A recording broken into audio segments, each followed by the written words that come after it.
அனைவருக்கும் வணக்கம். இன்னைக்கான இந்த வீடியோவில் வரக்கூடிய பங்குனி உத்திரத்து அன்று எப்படியாவது இந்த பொருளை நீங்கள் தானம் செய்து விடுங்கள்.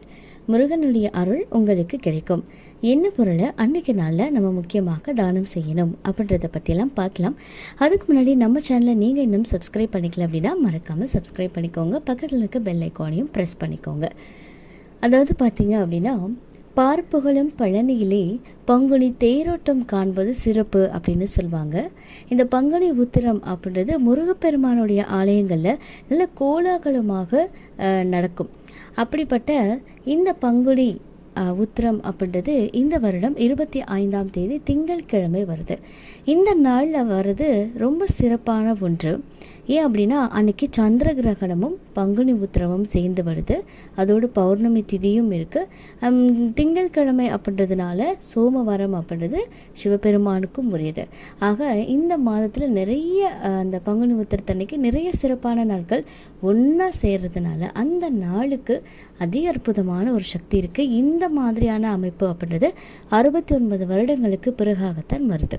அதனாலேயே இந்த நாள் அப்படின்றது ரொம்ப ரொம்ப சிறப்பு வாய்ந்ததாக இருக்கும். இந்த நாளில் முருகப்பெருமானுடைய கோவில்களையும் சரி, சிவபெருமானுடைய ஆலயங்கள்லையுமே சரி திருக்கல்யாண உற்சவங்கள் நடைபெறும். முக்கியமாக இந்த பங்குனி உத்திர நாளில் நீங்கள் விரதம் இருந்து முருகப்பெருமானை வழிபட்டீங்க அப்படின்னா கல்யாண வரம் கூடி வரும். பொதுவாக நிறைய பேர் நான் நல்லா படிச்சிருக்கேன், நல்ல வசதி இருக்குது, ஆனால் ஒரு நல்ல பெண் கிடைக்க மாட்டேங்குது, எதை எடுத்தாலும் தடைகள் வருது அப்படின்ற மாதிரி சொல்லி கேள்விப்பட்டிருப்போம். அதே மாதிரி தான் பெண்களுக்குமே என்னன்னு தெரில, கல்யாணம் கூடி வரவே மாட்டேங்குது, தட்டி தட்டி போய்கிட்டே இருக்கு அப்படின்னு சொல்லுவாங்க. அந்த மாதிரி இருக்கவங்க இந்த பங்குனி உத்திரத்து அன்னைக்கு விரதம் இருந்து முருகப்பெருமானை வழிபட்டீங்க அப்படின்னா அடுத்த வருடம் பங்குனி உத்திரத்துக்குள்ளே உங்களுக்கு திருமண யோகம் கூடி வரும் அப்படின்னு சொல்லுவாங்க. 12 கரத்தவன் முருகப்பெருமான். அப்படிப்பட்ட அவருக்கு உகந்த அந்த நாளில் தீர்த்த காவடி எடுத்து வழிபாடுகள் செய்வாங்க. இந்த மாதிரி நிறைய வழிபாடுகள் எல்லாமே செய்யக்கூடிய ஒரு நாளாக நமக்கு இருக்குது. பல்வேறு சிறப்புகளும் அடங்கி இருக்கனால இந்த பங்குனி உத்திரம் அப்படின்றது ரொம்ப ரொம்ப சிறப்பு வாய்ந்ததாக இருக்குங்க. இந்த பங்குனி உத்திரத்தை அன்னைக்கு பார்த்திங்கன்னா கல்யாண வரமளிக்கக்கூடிய ஒரு நாள் அப்படின்னு சொல்லுவாங்க. திருமகளே விரதம் இருந்து திருமாலுடைய திருமார்பில் இடம் பிடித்த நாள் இந்த நாள் அப்படின்னு குறிப்பிடப்படுது.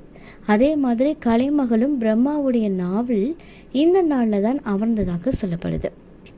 பார்கவ மகரிஷியுடைய மகளாக மகாலட்சுமி பார்கவின்ற பேரில் பூமியில் பிறந்த நாளும் இந்த பங்குனி உத்திரம் தான்.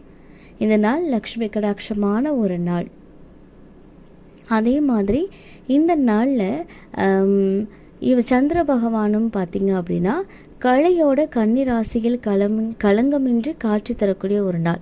அப்போ சந்திரனை வணங்கினால் நம்ம குடும்ப வாழ்வு சிறப்படையும் அப்படின்னு சாஸ்திரங்களில் சொல்லியிருக்கு. முக்கியமாக பார்த்திங்க அப்படின்னா வள்ளி பிராட்டி அவதரித்த நாளும் இந்த நாள் தான்.